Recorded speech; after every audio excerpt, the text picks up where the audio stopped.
Você já parou para pensar? Quando foi que o valor nasceu? Não esse valor que se conta em números ou se guarda em cofres, mas o valor que se reconhece no olhar, que se troca no gesto, que se entrega com o corpo. Antes das moedas, antes do ouro, antes mesmo da ideia de dinheiro, havia a pele. A pele era o primeiro acordo, era o selo vivo da troca, era o escudo e o convite. Na antiguidade mais remota, quando ainda não havia mercado, havia necessidade. E diante da necessidade, surgiu o gesto. Eu te dou algo que a natureza me concedeu, e em troca, tu me dás algo que a tua terra te permitiu cultivar. Uma pedra afiada por uma pele de cervo, um pote de barro por um punhado de raízes, um abrigo feito de galhos por um colar de dentes de javali. O valor era sentido. Não havia preço, havia peso simbólico. Cada objeto carregava suor, história e tempo. Era sagrado porque vinha da luta contra a escassez, da vitória sobre a fome, da dança com os ciclos da terra. E então, o mundo, ainda sem nome, se movimentava como um grande corpo. Tudo era troca: a água pelo fogo, a carne pelo abrigo, o silêncio pela proteção, a palavra pela lealdade. Não havia escrituras, mas havia memória, e na memória viva do clã, o valor de cada gesto era lembrado. Fulano me deu uma pedra que corta o couro. Eu dei a ele 3 peles secas, e aquilo bastava, porque havia confiança. A primeira moeda da humanidade foi a confiança entre humanos vivos. E foi com ela que construímos os primeiros pactos invisíveis, as alianças silenciosas que davam origem à economia antes mesmo da palavra economia existir. Mas bastou a escassez apertar, bastou a ganância se infiltrar, bastou um grupo achar que podia acumular mais do que os outros. E o equilíbrio foi rompido. A partir daí, a troca deixaria de ser um pacto entre iguais para se tornar uma balança desequilibrada, onde poucos controlam o muito e muitos recebem o pouco. Antes disso, porém, havia um tempo em que o valor morava na carne, e era a própria vida que caminhava nua como moeda.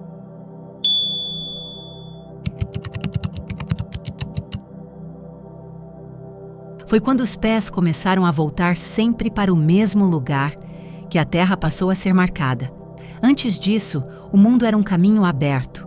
Os rios eram corredores, as estrelas, mapas, as árvores, sombra e direção. Mas o dia em que alguém fincou um galho no chão e disse: "Isso é meu", algo se partiu no espírito do vento. A liberdade deixou de ser o centro e a permanência se tornou um valor. E foi assim que nasceu o território. No princípio, ainda era sutil, uma clareira preferida, um abrigo de pedra onde o fogo ardia melhor, uma nascente protegida pelos mais velhos. Mas com o tempo, as trilhas deixaram de ser compartilhadas. A floresta deixou de ser um templo. A água passou a ter dono. E a terra virou propriedade. Essa transição não foi apenas geográfica, foi simbólica. Quando o humano deixa de andar, ele passa a proteger. E proteger o quê? Aquilo que ele teme perder. Foi então que a noção de posse invadiu o corpo. Não era mais o alimento que importava, mas o controle sobre o alimento. Não era mais a caverna que abrigava, era o muro que separava. O nômade, que lia os sinais da natureza com os pés, agora lia o campo com os olhos do medo. Porque onde há posse, nasce a ameaça. Onde há cerca, nasce o invasor. E foi nesse ponto que a economia se afastou do ciclo da abundância e começou a girar em torno da escassez. Agora, para trocar, era preciso antes definir quem era o dono. E para definir o dono, era preciso força. E para manter a força, surgiram os primeiros acordos de guerra. A paz se tornava, pouco a pouco, um luxo. O solo, que antes era sagrado, virou instrumento de poder. Já não era mais a terra que gerava o valor, era o símbolo da terra marcada. Uma pedra no chão com um símbolo entalhado, uma linha invisível traçada por um bastão. E assim nasciam as fronteiras, os impérios, os conflitos. Mas também nascia uma nova ideia, a de que o valor podia ser preservado, cultivado, armazenado. O campo passou a ser contabilidade viva. Cada semente virava uma promessa, cada colheita um ativo. O mundo deixava de ser um fluxo e se tornava um inventário. Foi o início da contabilidade dos vivos. Onde antes só havia abundância em movimento, agora havia planilhas invisíveis marcando quem devia, o quê, a quem. E no meio desse emaranhado de posses e medos, de grãos guardados e terra demarcada, o ser humano começava lentamente a esquecer que nada daquilo era dele, que a terra não pertence a ninguém, mas que todos pertencem a ela. E mesmo assim, seguimos delimitando o indelimitável, escrevendo contratos sobre o que sempre foi dádiva e perdendo a leveza dos passos livres que um dia dançaram com o chão.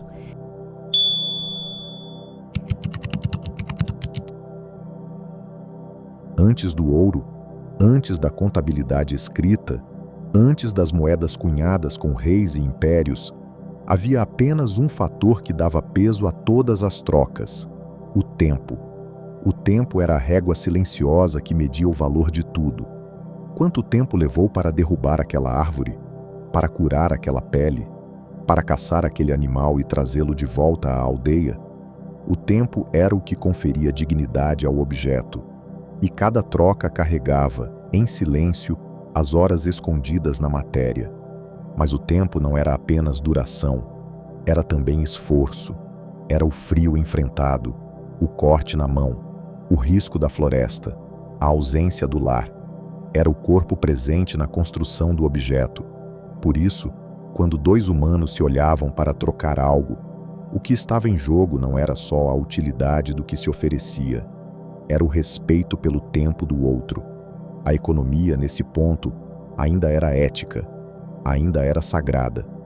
Mas aos poucos, alguém percebeu que poderia condensar tempo em um símbolo, que poderia transformar o esforço de horas em um bem pequeno, leve, fácil de carregar.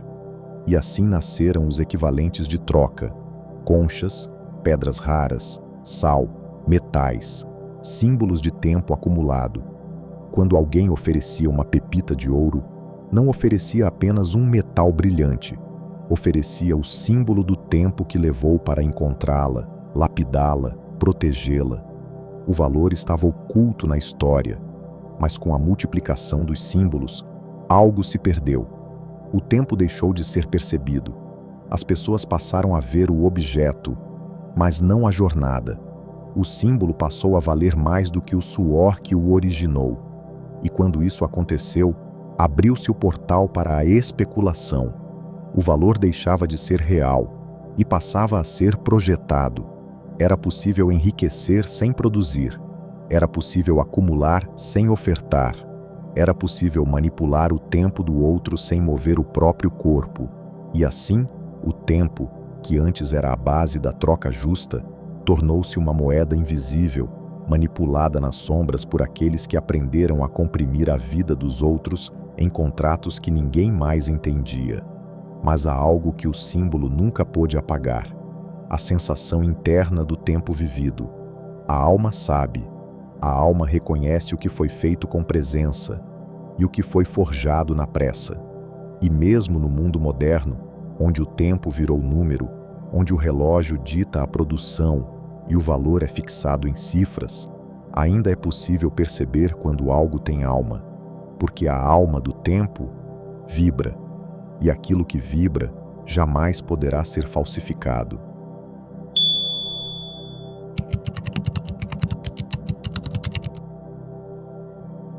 Antes que os contratos fossem selados com tinta, antes que houvesse papel, antes mesmo que alguém tivesse a ideia de desenhar símbolos em tabuletas de barro, a palavra era suficiente. A palavra era o fio invisível que costurava o mundo. Quando alguém dizia "eu dou", o universo inteiro escutava, porque a palavra carregava o sopro vital, e o sopro não podia ser mentido. A mentira ainda não tinha nascido, porque a alma ainda vibrava com o Verbo. Era assim, dois humanos, frente a frente, sem testemunhas, sem cartório, sem chancela imperial. Um dizia, te entrego isso. O outro respondia, em troca, te dou aquilo. E estava feito. A confiança era firmada no olhar. A memória viva da aldeia era o registro.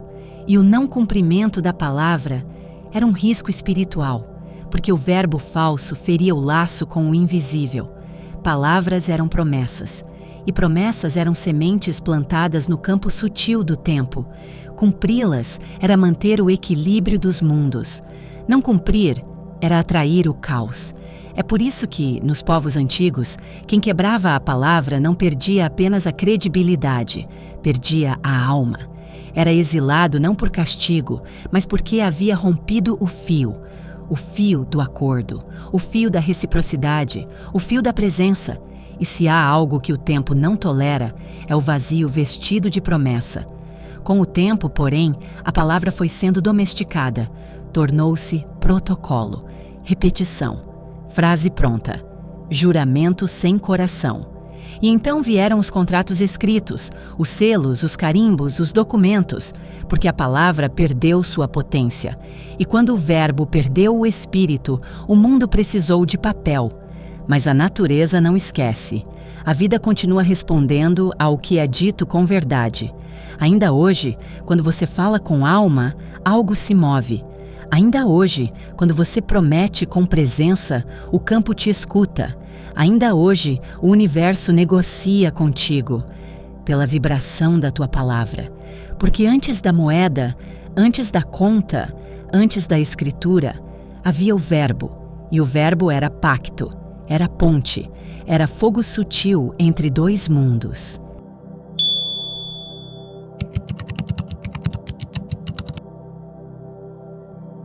Foi quando a palavra já não bastava, quando a confiança começou a vacilar, que o mundo buscou algo mais sólido, algo que pudesse durar, circular, acumular.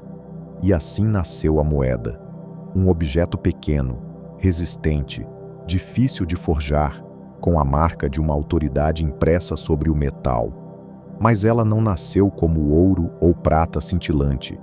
Nasceu como símbolo, símbolo da confiança de que aquilo representava algo, que aquela lasca de metal tinha o mesmo valor de uma ovelha, de um saco de grãos, de uma noite de trabalho.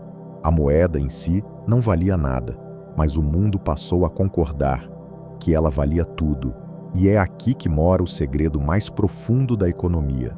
O valor é um acordo coletivo. Nada vale por si só. Tudo vale porque nós decidimos que vale. Um círculo de bronze pode alimentar uma família por uma semana. Um pedaço de papel pode comprar uma casa. Um número numa tela pode comprar um país. Mas só porque acreditamos, só porque dissemos, sim, isso vale. E os impérios aprenderam rápido. Aprenderam que quem cunha a moeda, cunha a realidade.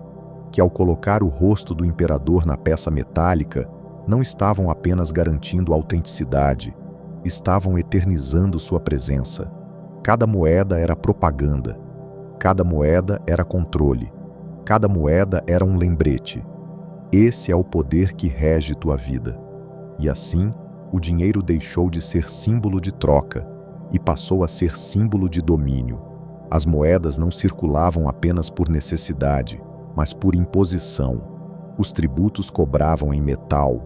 Os soldados eram pagos com metal. Os mercados começaram a exigir metal. E aqueles que não tinham eram lançados à margem do sistema.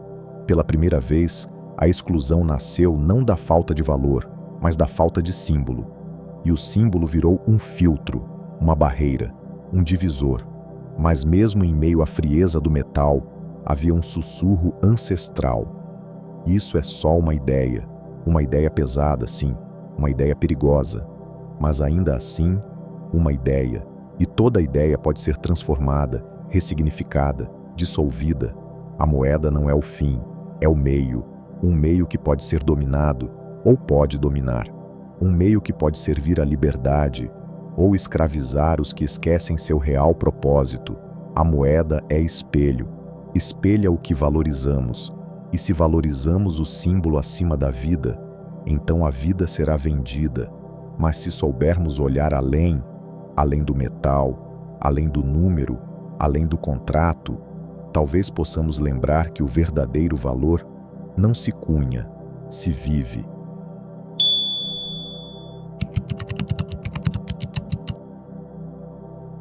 A dívida não nasceu como punição, nasceu como lembrança. Era um lembrete sutil de que algo havia sido oferecido e ainda não retornado. No princípio, era simples, um punhado de sementes emprestadas, uma ajuda na construção do abrigo, uma caça dividida em tempos de escassez. E quem recebia, sentia o peso sagrado de retribuir, porque a dívida nesse tempo era circular. Era como a lua, cheia num momento, vazia no outro. Ela vinha e voltava, porque ninguém queria dever. Dever era estar fora do ciclo, era estar em desequilíbrio com a teia viva da comunidade. E o que está fora do ciclo apodrece. Mas houve um ponto em que a lembrança virou acusação, e a dívida, que era uma corda invisível entre dois corações, tornou-se um laço apertado em torno do pescoço de um só. Passou a ter juros, passou a ter prazo, passou a ter castigo. E então nasceu o medo. Medo de dever, medo de não poder pagar, medo de ser reduzido a menos que humano por não ter cumprido um acordo que muitas vezes já havia nascido injusto. A dívida passou a ser hereditária, coletiva, impagável. E com isso, um novo império se ergueu, não mais feito de pedras, mas de promessas não cumpridas. Bancos, estados, reis, corporações, todos aprenderam a dominar pela dívida. Não é preciso aprisionar corpos se as almas estão presas ao medo de não conseguir quitar o invisível. A dívida tornou-se uma prisão sem muros, um fantasma que assombra o sono dos justos. E o mais cruel é que ela se mascara de moralidade. Diz: "Você me deve?" E o coração, domesticado, abaixa a cabeça, mesmo quando não deve. Mesmo quando a regra foi imposta, mesmo quando o jogo foi injusto, a dívida tornou-se símbolo de um pacto que não foi feito em presença, e o que não nasce com verdade jamais poderá ser quitado. Mas há uma saída. Ela não está na fuga, nem no acúmulo, nem na negação. Está no reconhecimento profundo de que o verdadeiro valor não pode ser mensurado, de que há dívidas que não são tuas, de que há promessas que precisam ser desfeitas para que outras possam nascer, e que às vezes a libertação começa com um simples ato, o de perdoar a si mesmo por ter acreditado em contratos que nunca vibraram com a tua alma.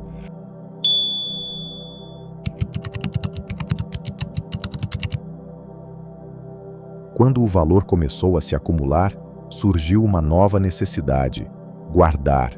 Não apenas trocar, não apenas cultivar, preservar. E com ela, nasceu o intermediário, aquele que oferecia segurança em troca de confiança. No início, parecia nobre.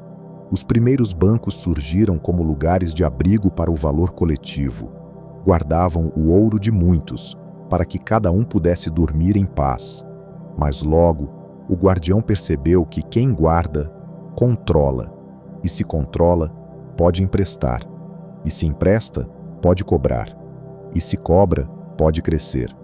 E assim, o cofre virou trono. Os bancos começaram a emprestar ouro que não tinham, confiando que nem todos iriam buscá-lo ao mesmo tempo. Criaram valor fictício, multiplicaram promessas, inventaram o crédito. E a economia, que antes era feita de trocas reais, passou a ser feita de dívidas futuras. Cada empréstimo era uma aposta, cada juro, uma sentença. O banco já não era mais um serviço, era um senhor. A moeda deixou de circular pelas mãos do povo e passou a nascer nos algoritmos dos bancos centrais. O valor deixou de ser esforço e passou a ser projeção. Um jogo invisível, com regras que ninguém mais compreendia. o dinheiro virou névoa e a vida, refém. E o mais irônico, mesmo sem produzir um único alimento, uma única peça, uma única gota de suor, os bancos tornaram-se os senhores da realidade. Determinavam quem podia sonhar, quem podia construir, quem podia comprar e quem deveria se calar. Não com espadas, mas com dígitos. Não com cárceres, mas com boletos. O ser humano, pouco a pouco, foi ensinando a si mesmo que precisava de autorização para viver, que precisava de crédito para existir, que precisava de um número positivo na tela para se sentir digno. Mas há um ponto em que o excesso de controle vira sombra, e essa sombra está rachando, porque a nova geração já não quer pedir licença para criar, já não aceita que o valor da vida seja mediado por sistemas opacos, já não consente que a própria força seja medida em dígitos inventados. Algo está mudando, o cofre está tremendo, porque o que foi trancado quer voltar a fluir.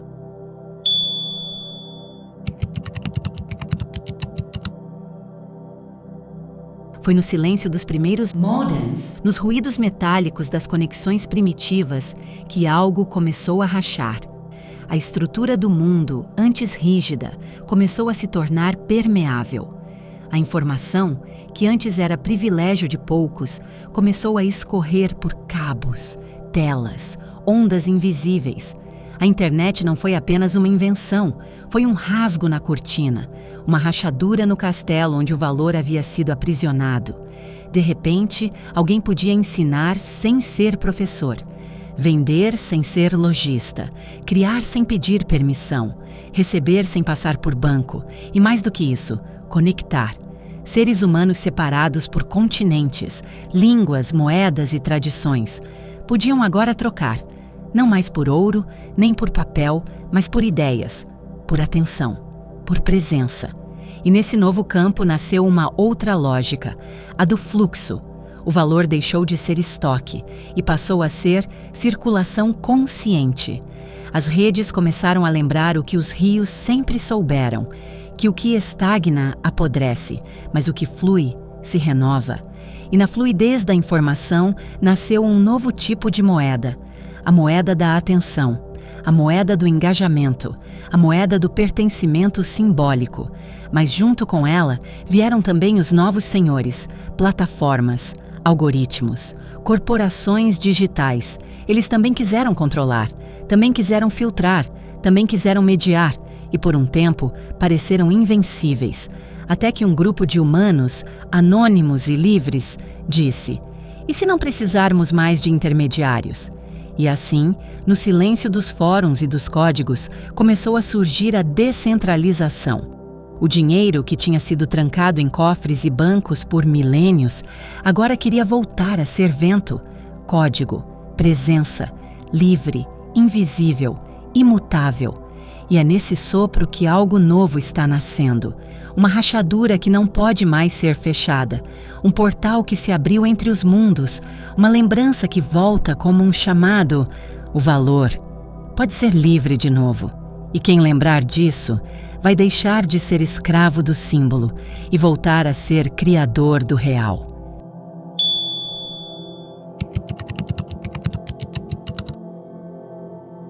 No início, tudo era terra, tudo era gesto, tudo era troca entre vivos.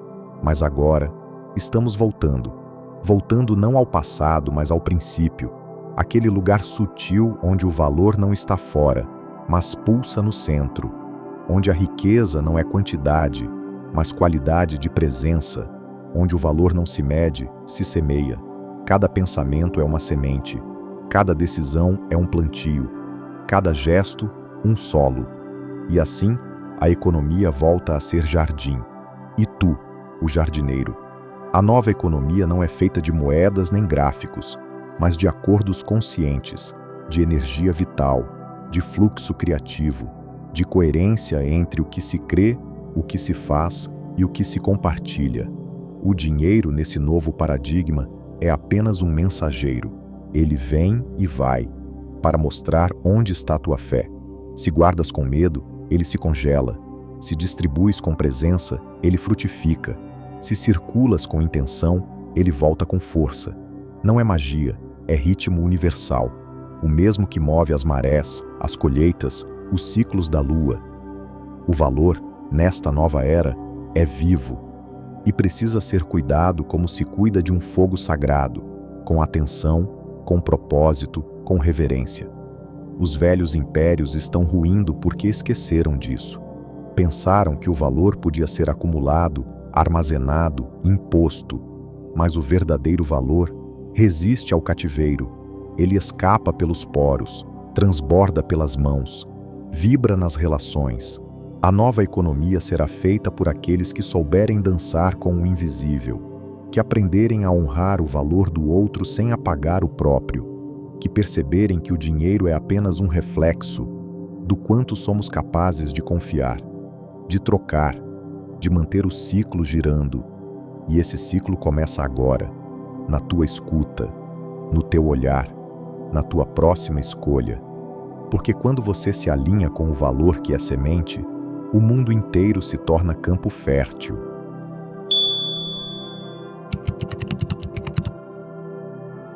Agradecemos por chegar até aqui. Essa jornada é tua também. Se algo despertou em ti, talvez seja a hora de repensar não apenas o que ganhas ou gastas, mas o que estás cultivando com tua energia, tua atenção, tua confiança. O velho sistema quer que esqueças, mas tua alma ainda se lembra. E nosso canal está aqui para isso, para reacender o valor que pulsa dentro de ti. Dizem que havia um jardim escondido entre os mundos, um lugar onde as moedas eram feitas de folhas e os contratos de olhares. Ali, ninguém precisava vender seu tempo, porque o tempo era livre. E quem oferecia algo, oferecia com alma. Um dia, um forasteiro chegou. Trazia uma mala cheia de moedas de ferro, brilhantes, pesadas. Ofereceu uma por cada flor do jardim. Alguns aceitaram, outros hesitaram, mas quando a primeira flor foi arrancada, algo mudou. O jardim ficou mais silencioso, o vento parou, a água endureceu e a beleza começou a murchar. O forasteiro sorriu. Dizia que podia salvar o jardim se todos entregassem suas flores, mas antes que fosse tarde, uma criança, que nada possuía, mas tudo sentia, ajoelhou-se no centro do jardim e começou a plantar 1, 2, 3 sementes e disse: Eu não vim para vender, eu vim para lembrar. E onde caíam suas sementes, a vida voltava a brotar, porque o valor verdadeiro nunca pode ser comprado, só pode ser cultivado.